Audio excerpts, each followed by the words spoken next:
There was an occasion when Mullah Nasruddin was asked the question, "What is fate?" And he answered, "Assumptions." And the questioner said, "Mullah, what do you mean by that?" And the Mullah said, "Well, you assume that something is going to go well and it doesn't, so you call that bad luck. You assume that something is not going to go well and it turns out well, so you call that good luck.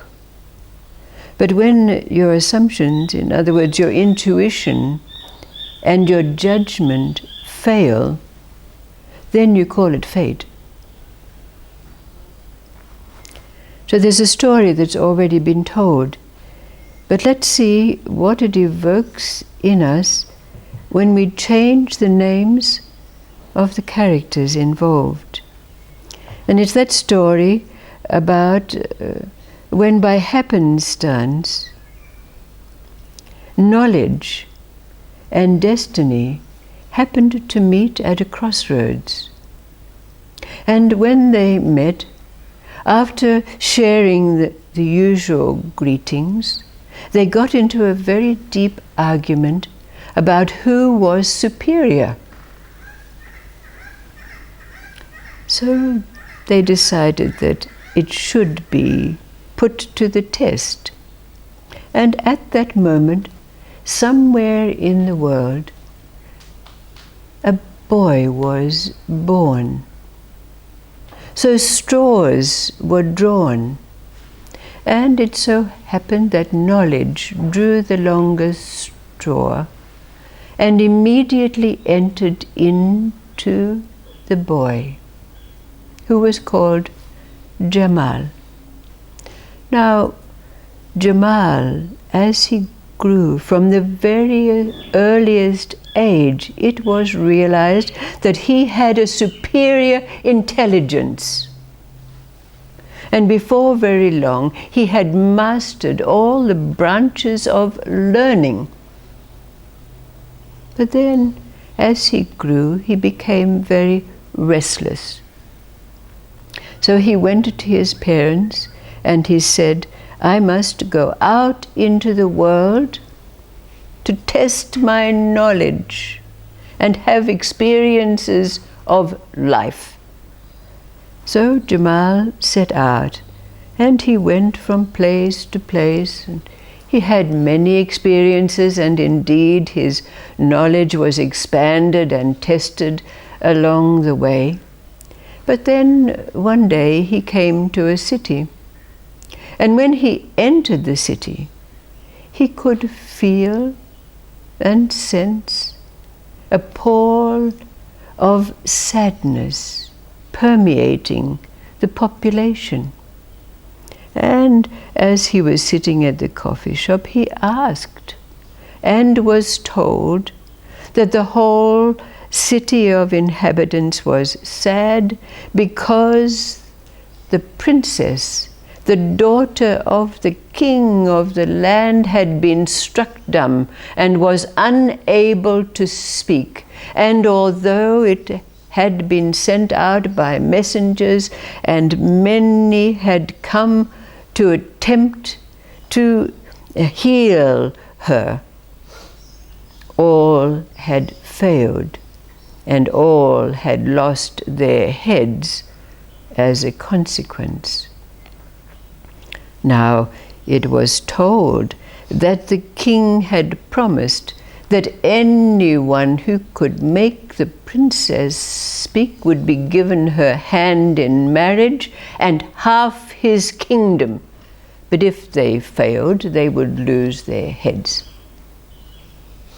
"Well," Jamal said, "I can make her speak. I have the knowledge. Take me to the king." So he was taken to the palace, and when he was in front of the king said, "You realize that if you fail, you will lose your head?" And Jamal accepted this.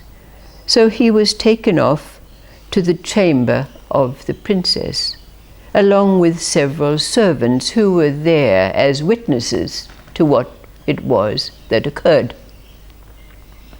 So when Jamal entered the princess's chamber, instead of speaking directly to the princess, he looked up and he spoke to the chandelier that was hanging from the roof.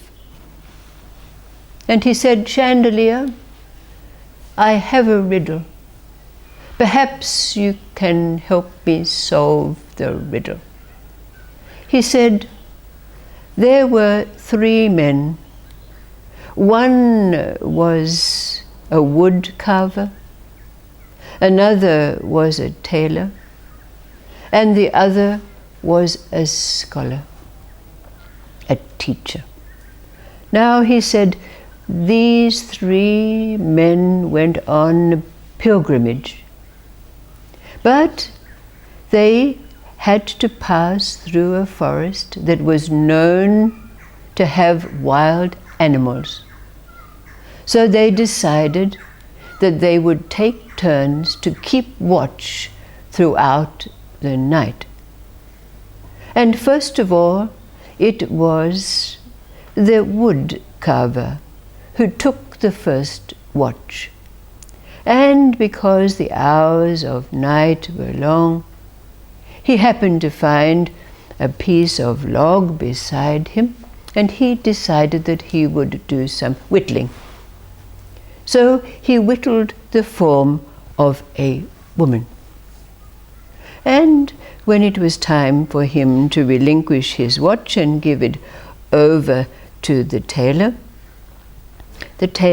noticed that there was this beautiful carving of this beautiful woman.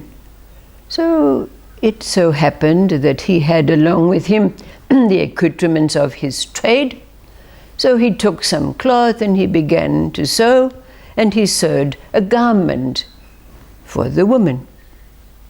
And when the garment was finished, it was time for him to relinquish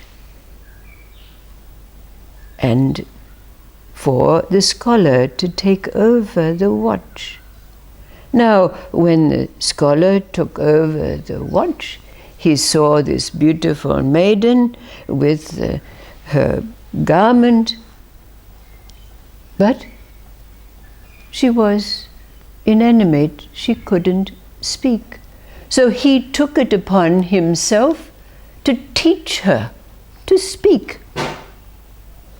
And he did. And in the morning, when the watch was over, the 3 men got into a very, very severe argument as to who the woman belonged to. The woodcarver said, "Well, I formed her, she belongs to me." And the tailor said, "Well, I dressed her, she belongs to me." And the scholar said, "Well, I made her speak, she belongs to me." Chandelier, tell me, who do you think the woman belonged to? Well, of course, the princess could not resist. And she said, "Of course, she belongs to the man who made her speak."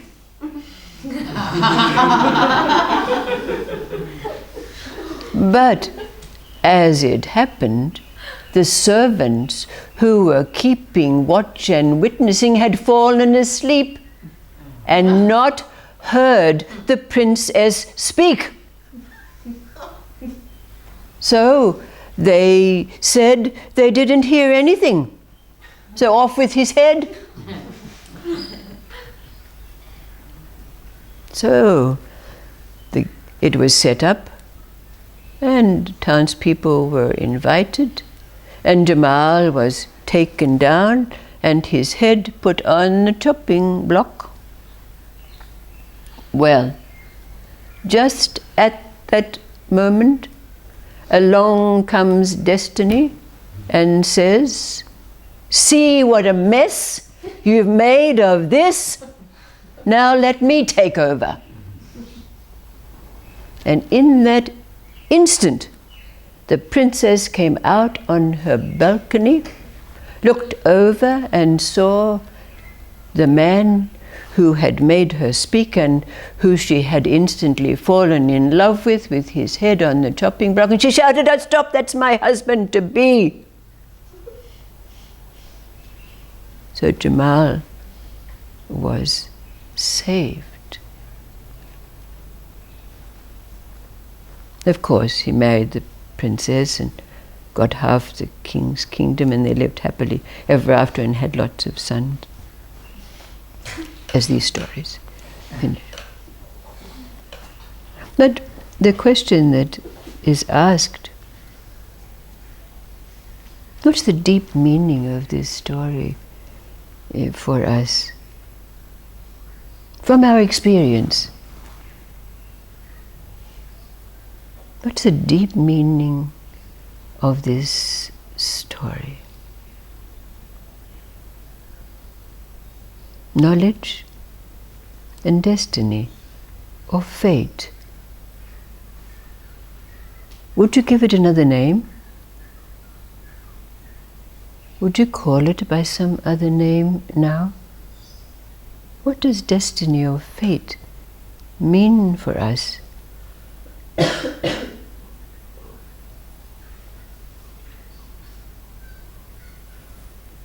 What arises spontaneously?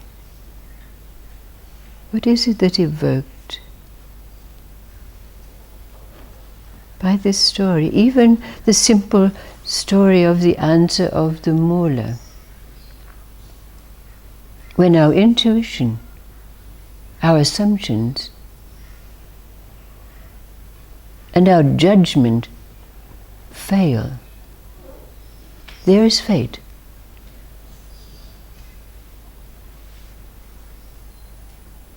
Destiny, kismet.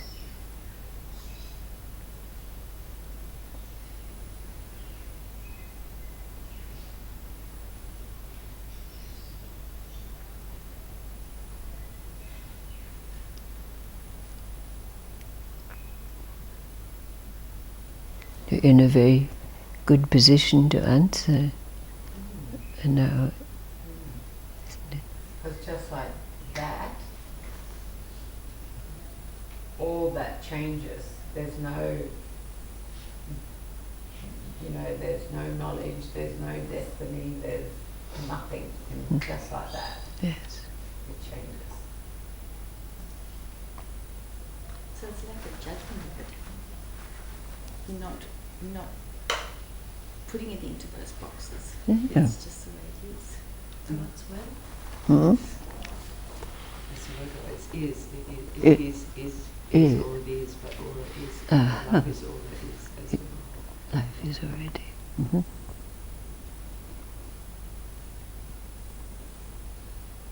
Could you give it another name? Fate, destiny, kismet. Could you give it another name? A moment.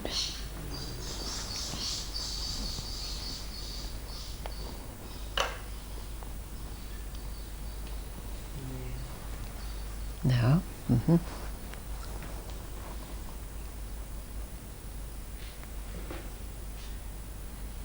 That's the secret, isn't it?